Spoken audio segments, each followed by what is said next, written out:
I'm here today suing my wife for the amount of $900 in lost wages from clients. Tell me how you lost $900 and what kind of clients? What's your business? Well, I'm a personal trainer. Oh, okay. And my wife and I were in the process of changing our how much we would charge people when we got an email from one of my clients. She's part of a mom's club in Tustin.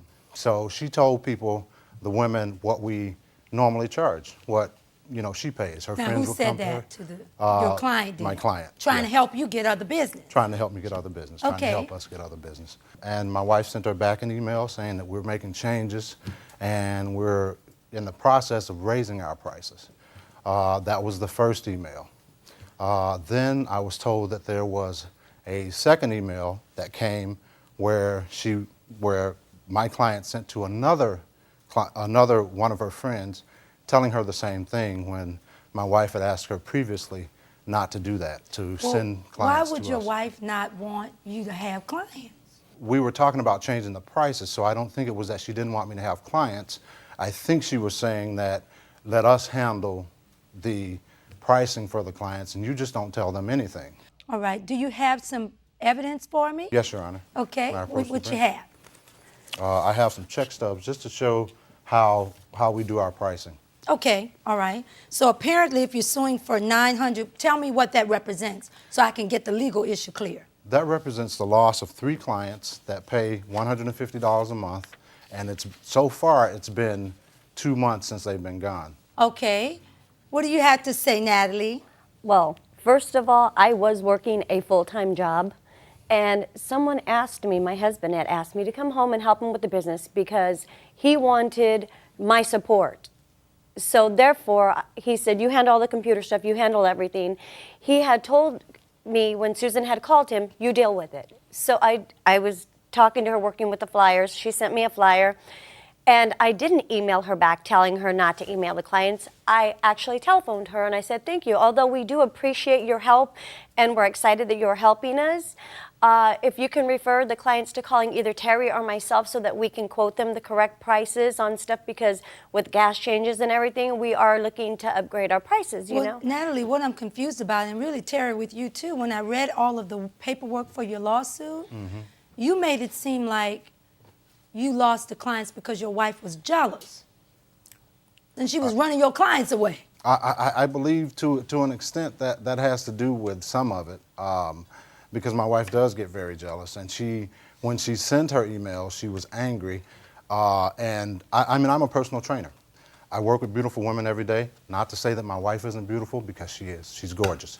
But I work with beautiful women every day, and my wife knew what I did before we got together.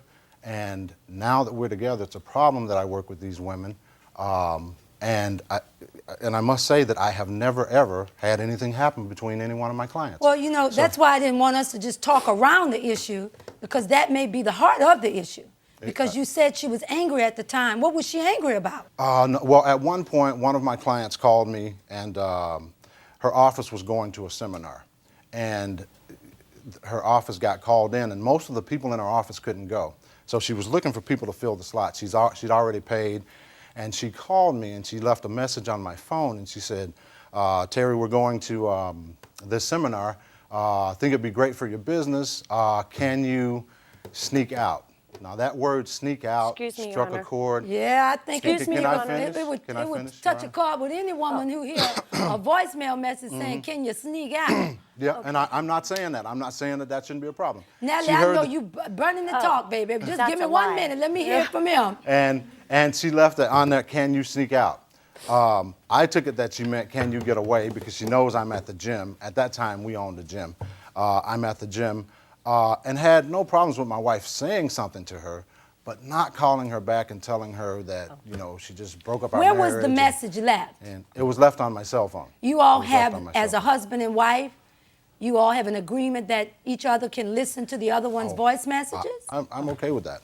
I'm okay with that. Okay, Natalie? Okay, now into this situation, when this lady called, we had one phone at the time, and we were checking messages because we were looking for a place to stay at the time, a new apartment.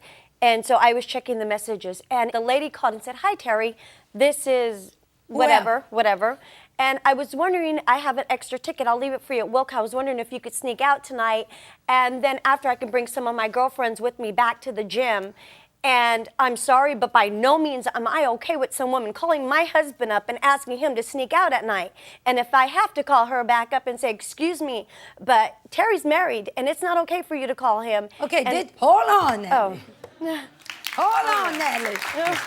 Did you see what he just did? This was one of them moments. Oh, yeah. Okay, first things first. You're suing your wife for $900? Isn't that like suing yourself? Like, you guys are married. What does getting $900 from your wife do for you? If you guys are paying the same bills, living under the same roof, what's mine is yours, honey. Kinda seems a little silly. Now, I don't know about you, but if I heard a voicemail like that on my boyfriend's phone, I would definitely be suspicious about it. Would I call up the woman and give her a piece of my mind? No.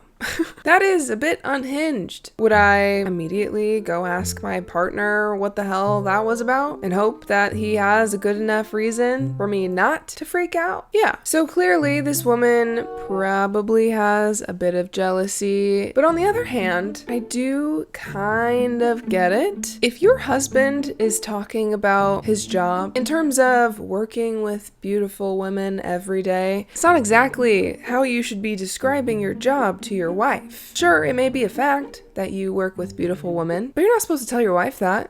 Did you think that you should talk to your husband first and say this? Terry, I just listened to the message. So-and-so called and said, why don't I have an extra ticket and let's sneak out. What is going on? Did she do that? No. I wouldn't have. Why wouldn't you do that? Oh, because I wouldn't, there's no way, like he's gonna tell me, give me a break. I've never known him to tell me. He's being around the bush so that I wouldn't get hurt. Do you think he lies to you? Oh, on occasions, yes. So then there's trust missing Oh, here. very much. Because there's been so many things done to where I've been so hurt that he's gone and done things with other women instead of doing them with me. What do you mean? There's been an instance where we were separated for a brief time, but we were still together trying to make it work. Now you married? Yeah, we're married. How long have you been married? 2 years. I asked All him, this going on in just 2 years? Oh, yeah. Yeah. I had asked him because I had a cousin that passed away. And he doesn't care for my side of the family because my family didn't care for him because he was black. So for a whole year... Now, what's your family's They're ethnicity? Hispanic. But for a whole year, I wasn't able to see my family. I took my husband over my family.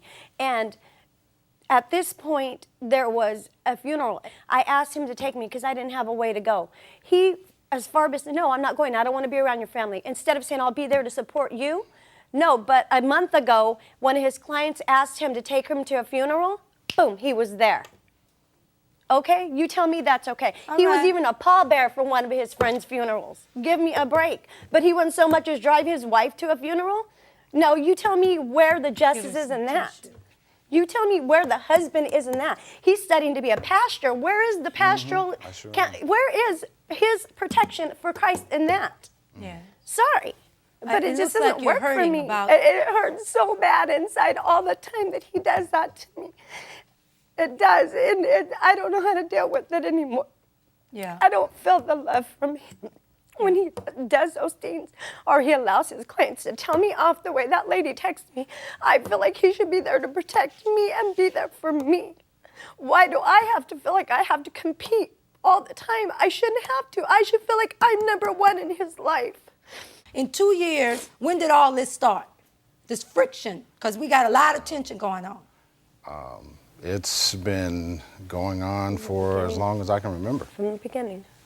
So if it's been from the very beginning, honey, why would you leave your family for him? Because at the beginning, when we first started dating, it was way different. It was way different. And then when we got married, we have a big family. He has 4 kids, I have 4 kids. And when I was dating him... Oh, you're a blended family? Yes. Mm-hmm. You know, it's hard when it's a blended family. Mm-hmm.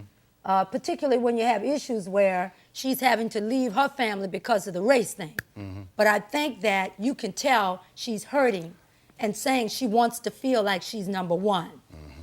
And apparently that's not happening. Do you realize we've been together 2 years? I haven't had an anniversary with him. My first year, he went to a friend's birthday party. I didn't even get a happy anniversary. My second year, we had to go to a bar mitzvah because it was his clients, and he wasn't going to cancel it to go on my wedding anniversary with me. And on my honeymoon, I went to Knoxbury Farm with his kids. I haven't had any, there's no me. There's no me. Oh my goodness. This is messy. Have we thought about maybe couples counseling before coming on to television? I mean, gosh, there is a lot to unpack. First off, him not wanting to go to her family's funeral with her because they are racist makes sense. But, you know, on the other hand, I understand where she's coming from, wanting her husband to be there for her, to support her, to be her number one, for them to be a unit. I imagine it hurts that he then goes and takes one of his clients to a funeral, which is very strange.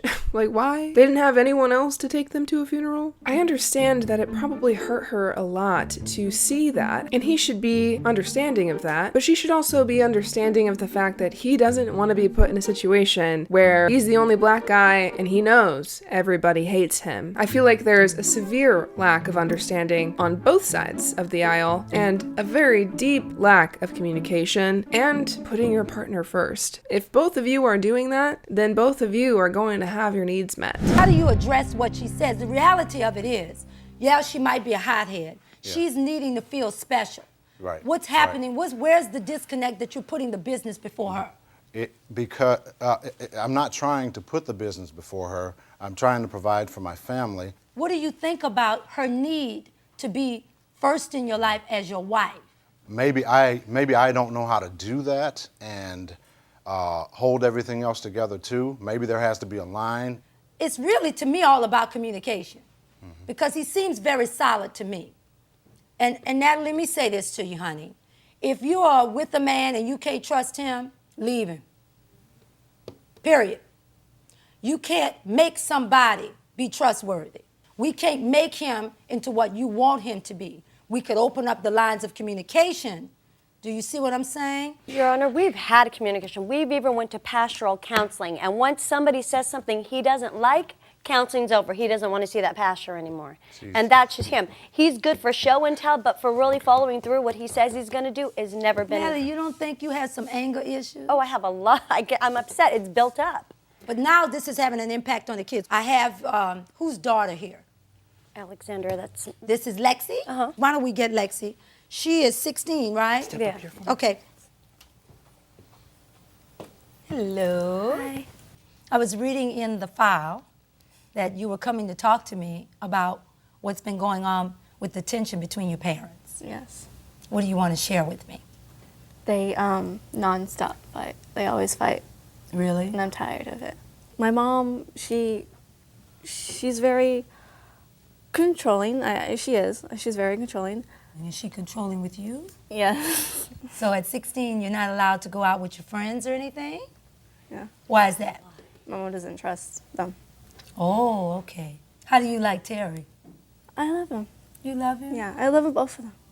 How are your sisters and brothers handling it? They don't like it either. You all right, sweetie? Yeah. All I'm right. just tired of it. What is with all these cases? The moment you see a grown man cry, you know, the daughter really didn't have to say much for us to get a more accurate picture of this relationship. She says her parents fight all the time. She's clearly emotional about it. She clearly loves them very much, but it seems as though she thinks that her mom has more of a role in this situation than she's letting on. Now, the idea of being controlling really comes from a place of insecurity, and controlling the people around you to make you feel like you have some sense of stability. But my goodness, this creates the complete opposite effect. It's kind of related to the idea of the let them theory. You stop trying to control everyone and you let them act how they're going to act. And if that doesn't align with what you want for your life, then you leave. Like Judge Penny said, if you can't trust somebody, leave them. There's nothing you can do to make somebody trustworthy. I've experienced this before, where someone has broken my trust so deeply deeply, and there was really nothing that they could say or do or change that would have rebuilt that. And it's very clear that she does not trust her husband, but the fact that there are kids in the mix, it really muddies things up. Y'all just obviously need some counseling. Do you know what I'm saying? But you have self-esteem issues. Now you need to listen to me, okay? Do you feel helpless at times? Oh, yeah. Yeah, that's the point. Totally. See, people, I can identify folks like this in a minute. They're control freaks. When you see a control freak, they're the most insecure people you know. But let me say this, the trust issue is real. Do you understand what I'm saying? Your marriage will never come back together if you don't get trust. You've got to get to a point where there's some trust. What do you want to say? Because I want you to say what you want to say. I love my wife. I mean, I do the best I can. I've never, ever gone out and cheated, and not because... Wait, let me see. Did you hear him say that? Do you believe that? I'm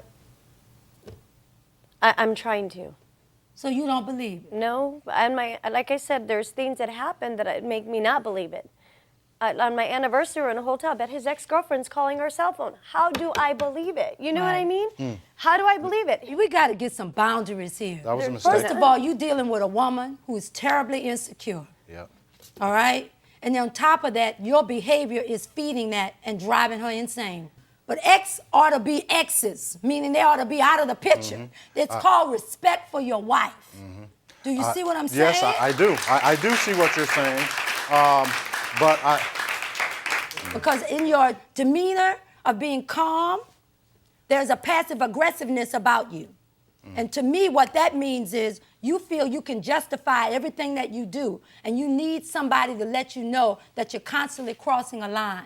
Yeah. You can't go counsel and be an inspiration to anybody else unless you take care of being a man in your own house. I don't feel like I'm not doing that, Judge. At this time, I am going to award you the $900, but I'm going to dictate where the money goes. All right? Because I have little doubt that you ran those folks away. But I think in large part you did it because of your insecurities. And after hearing some of the stunts he pulls with these women, I can understand maybe why it feeds into it. But you've got to find a wholeness in you that he can't give you. You don't come as a half, and he come as a half to be a whole. You got to come whole, he's got to be whole, and then you move forward together. Do you understand me? Gotcha. Okay. So I'm going to fine in favor of the plaintiff in the amount of $900, which will be used to apply to your counseling sessions. After that $900, it's on you. All right? Okay. Good luck to you all. Thank you. Case is adjourned. All rise.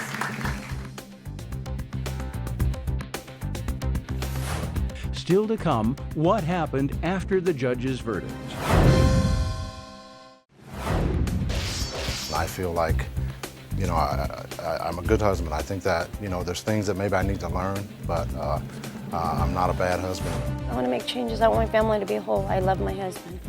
Well, hopefully the counseling actually works for them. Nobody wants to see a marriage break up, especially when there's kids involved. So I genuinely wish them the best. I think it's incredible the way Judge Penny is able to just clock people. She has like a sixth sense for this kind of thing. She can immediately tell when somebody's insecure, passive aggressive, lying or fibbing something. She's definitely in the right job. Although I feel like she could probably be used in marital counseling as well. But I think she hit the nail on the head with this. I think that the wife is definitely very insecure, like I said, and it does seem like the husband is doing things that are kind of feeding into that. Regardless of if he's genuinely doing something wrong or not, you kind of have to understand what could set off your partner and try to do things to avoid that. Because it's when you actually try to bring your partner to a more secure place is when things can start healing and you guys can actually have a functioning relationship. So hopefully they make it there. But I'm curious to know your thoughts on this case. Do you think the wife is just insanely insecure and jealous and causing all of this mess? Or do you think the husband has a little bit to do with it as well? I want to know your thoughts in the comments down below. Leave a like and a follow, and I'll see you guys next time.